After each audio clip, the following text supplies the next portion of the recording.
नमस्कार आपण देखुछंती टेक विज्ञान। आज आम यह वीडियो माध्यम सबुठारु शक्तिशाली चमत्कारी वशीकरण मंत्र विषय जानिबा। जो वशीकरण मंत्र हेउछि माँ कामाख्यांकर आ कामाख्या देवी होउछंती वशीकरणर अधिष्ठात्री देवी। तांकरी मंत्र को जदि आपण ठीक ठाक रे नियम नीति भाव में प्रयोग कर दियंती ताहले जहाकू भी इच्छा करिवे ताहाकू वशीकरण करि पारिबे। तो चलंतु मु आपण मानकु संपूर्ण विधि विधान कहि दउछि। सही मंत्र कोन, से मंत्र केमिति प्रयोग करिवे, को समय करिवे, सब किछि।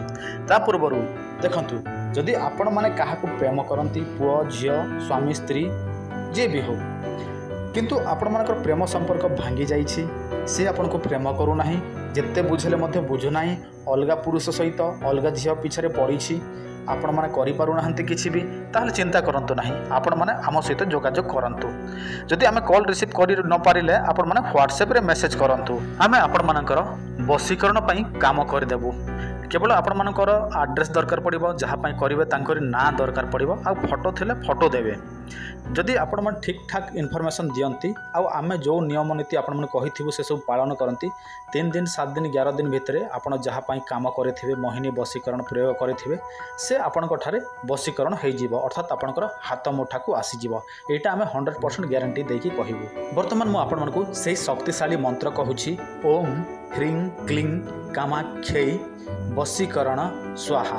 ओम ह्रीं क्लीं कामाख्ये वशीकरण स्वाहा। ओम ह्रीं क्लीं कामाख्ये वशीकरण स्वाहा। यही मंत्रटी को आपण माने ठीक ठाक भाव में मुखस्त करेंगे, जमीती कि आपणकर जिह्वा न लागिबो। जमीती मु क्लियरली उच्चारण कली, आपण माने सेमिति क्लियरली उच्चारण करिबा पई पड़िबो। तापरे यार प्रयोग विधि जेकोसी पूर्णिमा दिन कौन करेंगे, पूरा ब्रह्म मुहूर्त हो कि संध्या समय हो आपण मैंने स्नान इत्यादि करेंगे। तापर आपण घर पवित्र स्थान में बसवे, गोटे नाली कपड़ा बुझिले, तापर गंध फूल यू जोगाड़ करने आपण गोटे माला जोगाड़ करने। जहाँ को वशीकरण करेंगे तार फोटो कि तार ना जोगाड़ करेंगे। देखो फोटो हेले तो ना आवश्यक ना, आउ ना हेले फोटो आवश्यक ना, बुझिला। फोटो को आपण सामने टांगिबे, आउ ना को कौन कागज रे लिखिबे, सामने सेटा भी टांगिबे। तापर आपण मैंने कौन करेंगे, धूप दीप इत्यादि आपण जालिबे, आउ आपण मैंने बसी पड़े। एवं जो मंत्रटी मुझे कही से मंत्रटी को रुद्राक्ष माला, स्फटिक माला, जेकोसी माला आप 108 संख्यार जप करेंगे। आ जप शेष में आपण मैंने कौन करेंगे, एक दृष्टि से फोटो को कि ना को आपण मैंने चाहिए, माने कम से कम 10-15 मिनट चाहिए। यही भाव आपण मैंने 7 दिन कर दियंती। जार ना रे जार फोटो रे एसबू करिसंती, से व्यक्ति 7 दिन मध्य आपणकर संपूर्ण कंट्रोल रे आसीजिवो। रहिला यार कोनसी नियम नीति अछि कि देखंतु, प्रत्येक मंत्र जंत्र तंत्र नियम नीति रही थाए निश्चय, किंतु आपण माने जदि एही गोटे वीडियो देखुछंती ताहले तो आपण माने नियम नीति जानि नथिबे। आ गोटे वीडियो रे मु नियम नीति एसबू कहिबा मो पक्षे संभव नहे।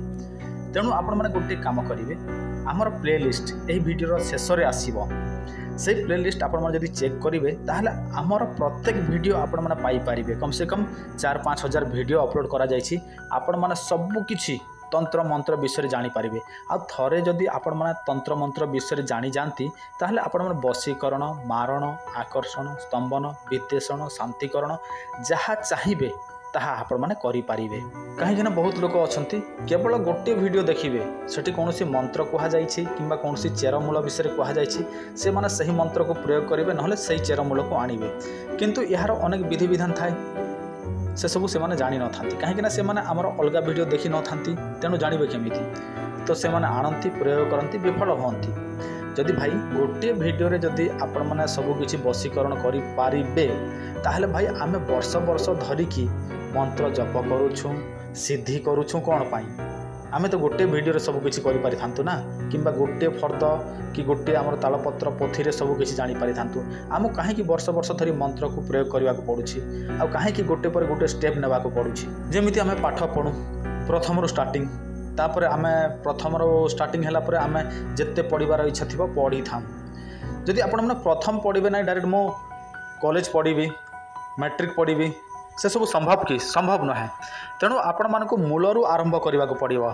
जदि यही वशीकरण मंत्र देखुंत यार नियम नीति कौन, कौ समय कौन करा जाए, मंत्र केमिति सिद्धि हुए, तंत्र केमिति सिद्धि हुए, सबकिछि आपण मानक जानिबा को पड़ो। आ देखंतु जानिले कौन क्षति ना, यहाँ गोटे शिक्षा बुझिला कि ना, यहाँ गोटे एजुकेशन एमती ना जे आपण शिखिले कहार क्षति करेंगे शिखिले क्षति हम सेमती नुहे यहाँ गोटे एजुकेशन शिक्षा तेणु शिखु प्रयोग कर।